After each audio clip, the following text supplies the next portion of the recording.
Students, आप सबको स्वागत है हमारे यूट्यूब चैनल पे। और आज हम लोग काम करने वाले हैं डेरिवेटिव ऑफ पैरामीट्रिक फंक्शन। तो बेटा आप कैसे डेरिवेटिव कैलकुलेट कर पाओगे जब आपके सामने पैरामीट्रिक फंक्शन होंगे। तो बात ये आती है कि सर ये पैरामीट्रिक फंक्शन क्या चीज़ होती है। सबसे पहले आपको समझना होगा, फर्स्ट टाइम आप ये समझ लो बेटा कि पैरामीट्रिक फंक्शंस क्या होता है, राइट। तो देखना, अगर आपको पैरामीट्रिक फंक्शंस अगर आप समझते हो देन उसके बाद आप डेरिवेटिव कैलकुलेट कर पाओगे। डेरिवेटिव बहुत ही इजीली टाइप से आप इसको कैलकुलेट करोगे, बहुत ईजी है बेटा। अगर आप आईएससी का स्टूडेंट हैं तो वहाँ पे आपको पूछेगा ही पूछेगा, कहाँ पे, एग्जाम सेंटर पे। तो बेटा क्या होता है पैरामीट्रिक फंक्शंस, इस पे विचार करते हैं बेटा। एक्स एंड वाई ये दो वेरिएबल आपके पास है, एक्स एंड वाई दो वेरिएबल है। अगर मैं यहाँ पे काम करूँ बेटा, यहाँ पे समझना, y equal to 2x square plus 3x plus 2। अभी आप बोल सकते हो y जो है ना, ये जो y है किसका फलन है, कौन से वेरिएबल का फंक्शन है। तो मैं कह सकता हूं कि y जो है बेटा, y is the function of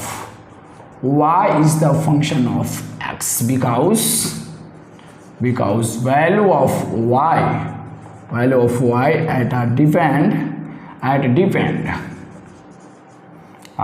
देखो बेटा, आर डिपेंड एट x। मतलब जो आपका y है, y जो है आपका वह x का फलन है। क्या कारण है कि x का फलन है, क्योंकि y का वैल्यू x पे डिपेंड करेगा। क्लियर है कैसे बेटा, अगर आप x को चेंज कर देते हो, अगर x को आप 0 कर दो ना तो y आपका 2 हो जाएगी। x अगर आप 1 कर देते हो तो 2 2 4 आपका 7 हो जाएगी। आई मीन x को यदि आप चेंज करते हो देन y चेंज होगा। So I say that y is the function of x। Similarly यहाँ पे दो वेरिएबल होगी x एंड y, और ये दोनों जो वेरिएबल होगा x and y are the function of third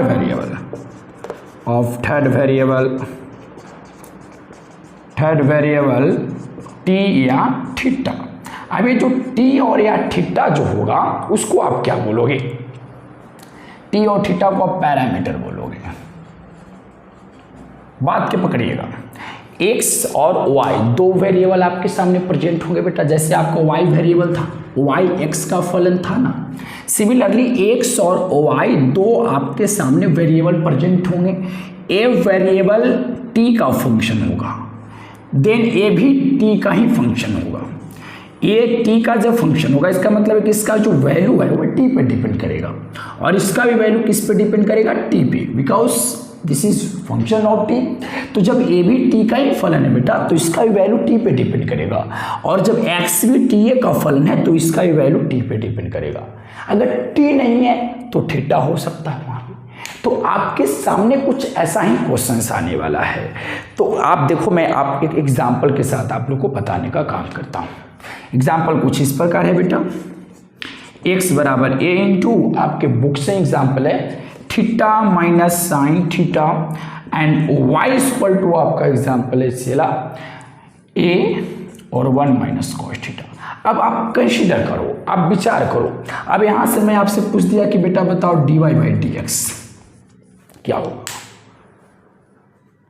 तो सोचो कि ये जो x है वह x जो फलन है, x is the functions, but किसका कहूं, x किसका फलन है, थीटा का है, क्योंकि बेटा जब थीटा चेंज होगी तब चेंज होगा x। क्लियर, तो x is the function of theta and y भी तो थीटा का फंक्शन है। मैं यही बोला कि दो वेरिएबल जो होंगे किसी थर्ड वेरिएबल का फंक्शन होगा, किसी थर्ड वेरिएबल का। तब समझ जाना है कि ये जो आपका दिया गया जो इक्वेशन है बेटा, या जो फंक्शन आपका दिया गया है, this is your parametric functions. अगर ऐसे आता है सिचुएशन आपके सामने, दो वेरिएबल थर्ड वेरिएबल का फंक्शन हो जाती है, तो ऐसे में आपको बोलना होगा कि मेरा जो फंक्शन है वो मेरा फंक्शन पैरामीट्रिक फंक्शंस है। और जब आपके सामने पैरामीट्रिक फंक्शंस दिया हो, dy बाई dx निकालना हो, तो आप कैसे कैलकुलेट कर पाएंगे।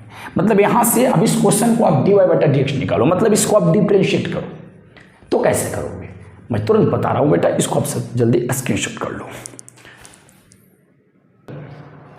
चलो बेटा यहाँ पे ध्यान देना, if y is the function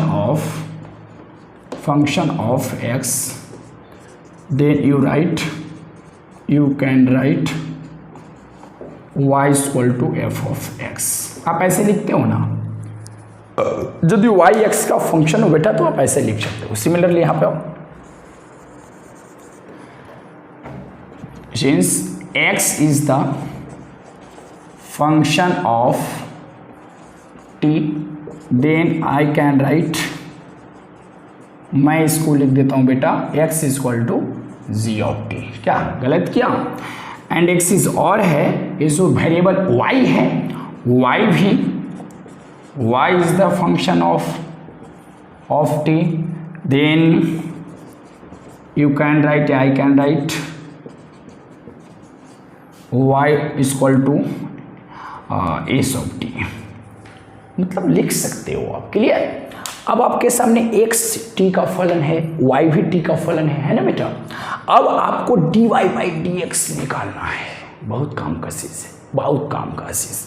आप कैसे निकालोगे? फर्स्ट टाइम आप इसे डिफ्रेंशिएट कर दो, उठा लेंगे बेटा सॉल्यूशन, क्योंकि x equal to G of T, इसको आप डिफ्रेंशिएट करो।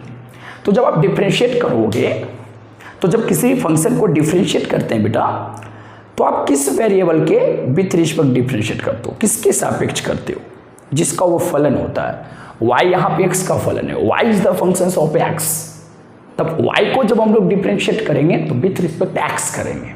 सिमिलरली यहाँ पे x को जब हम लोग डिफ्रेंशिएट करेंगे तो t के सापेक्ष करेंगे, because x is depend at t, right. तो इसको डिफ्रेंशिएट कर दो बेटा, तो हो जाएगा dx by d t equal to g dash of t. Clear है? चलो इसको समीकरण फर्स्ट मान लेते हैं, आगे चलो बेटा। अब आगे आपका ये जो आपका है function y equal to S of t, इससे भी आप डिफ्रेंशिएट करोगे ना, तो आप किसके सापेक्ष करोगे बोलो? y को आप t के विथ रिस्पेक्ट डिफ्रेंशिएट करोगे। क्या? t के विथ रिस्पेक्ट, तो हो जाएगा dy by d t equal to s dash of t. अच्छा अब ये जरा विचार कर बेटा, इसको मैंने समीकरण सेकंड ऐड किया। आपको कैलकुलेट करना क्या है? आपको कैलकुलेट करना है dy बाई डी एक्स। अब dy बाई डी एक्स आएगा कैसे? जब आप सेकंड में फर्स्ट से भाग दोगे। क्लियर? सेकंड में from equation second and first divide कर दो।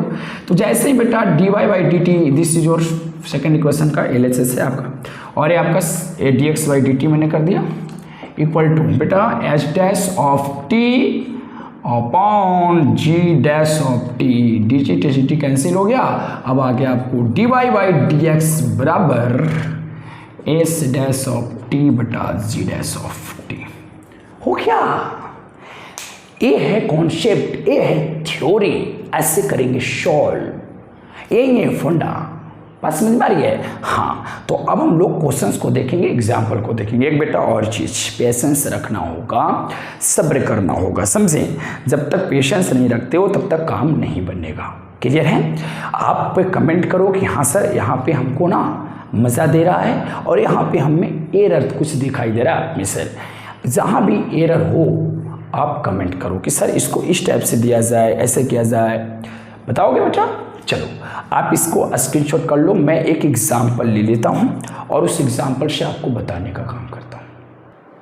चलो बेटा क्वेश्चन आपके सामने आ गया ना, बहुत इजी है। ये देखो वेरिएबल और ये देखो वेरिएबल, ए वेरिएबल टीटा का फंक्शन हो गया और ए वेरिएबल भी टीटा का फंक्शन हो गया। हाँ, तो आप कैसे करे थे? जो प्रोसेस था वही काम करेंगे बेटा। मैथमेटिक्स को बनाना हो तो सबसे इजी क्या है? कैसे बनाओगे? कॉन्सेप्ट को समझा जाए, सबसे पहले कॉन्सेप्ट को समझा जाए। अगर फार्मूला आपके पास कोई हो तो फार्मूला आया कैसे ये समझा जाए, फार्मूला आया कैसे समझा जाए। अधिकांश इंस्टीट्यूट जो होती है वह डायरेक्ट रट्टा मरवा देती है। तो यदि आप भी रट्टा मारना चाहते हो ना, तो आप सीखना नहीं चाहते हो जब रट्टा मारना चाहते हो, बिकॉज जो पढ़ने वाला स्टूडेंट होगा ना वो रट्टा नहीं मारेगा। अरे यार क्यों, कब, कैसे से करेगा यार? समझो, अब इसको dy बाई डी एक्स निकालना है। सबसे पहले हम लोग सॉल्यूशन करेंगे बेटा, x equal to a theta minus sine theta. x is the function of theta, बोलो है ना। तो इसको हम लोग विथ रिस्पेक्ट थीटा काम कर लेंगे, राइट। चलो this is function of theta, तो इसको आप डीसी करोगे, डिफरेंशियल कोफिशिएंट ऑफ फंक्शन, या x लिख सकते हो with respect to theta. Theta एम क्यों सर, क्योंकि थीटा पे डिपेंड कर रहा है। ये हो जाएगा बेटा dx by d theta, constant है बाहर निकल जाएगा, थीटा का dc1। अगर मुझे के सापेक्ष अगर डिफ्रेंशिएट किया जाए ना, 1 आंसर होगा। साइन थीटा बेटा डिफ्रेंशिएशन करो कॉस थीटा, ये आपका निकल गया। इसको सिलेक्ट कर लेते हैं फर्स्ट, उसको पकड़ो बेटा। Again y equal to a 1 minus cos theta, right. इसे भी आपको थीटा के विथ रिस्पेक्ट काम करना होगा, because y is the function of theta. So differentiate कर दो बेटा, तो dy by d theta equal to a constant है, इसका डिफ्रेंशिएशन 0 और कॉस थीटा का डिफ्रेंशिएशन हो जाएगा माइनस साइन थीटा, तो माइनस ऑलरेडी है सो प्लस हो जाएगा। क्लियर है। अब मल्टीप्लाई कर दोगे तो फाइनल निकल जाएगा ए साइन थीटा, बोलो बस। अब नाउ बेटा अब dy बाई डी एक्स आपको निकालना है, तो dy बाई डी एक्स क्या होगा। मैं dy बाई डी एक्स कैसे लाया था, जब इसको से इसको से भाग लगाए थे। चलो dy बाई डी थीटा है, उसमें भाग लगा दो बेटा dx बाई डी थीटा से, तो dy बाई डी थीटा का वैल्यू बोलो a साइन थीटा है, राइट।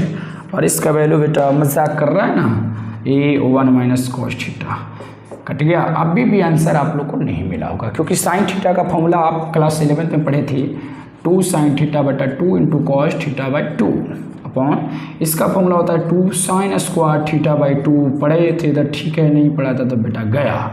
कॉस थीटा बाई 2 बटा साइन थीटा बाई 2 का formula cot theta by 2, this is your answer. ये आपका आंसर हो जाता है कॉट थीटा बाई 2। तो ऐसा ही प्रश्न आपको आएंगे पैरामेट्रिक फंक्शन से। तो यदि और भी आप एक्सरसाइज करना चाहते हैं तो आप कमेंट करो कि हाँ सर एक आध क्वेश्चन, अगर आपके पास क्वेश्चन हो बेटा तो भेजो, क्वेश्चन है तो भेजो, ठीक ना। चलो।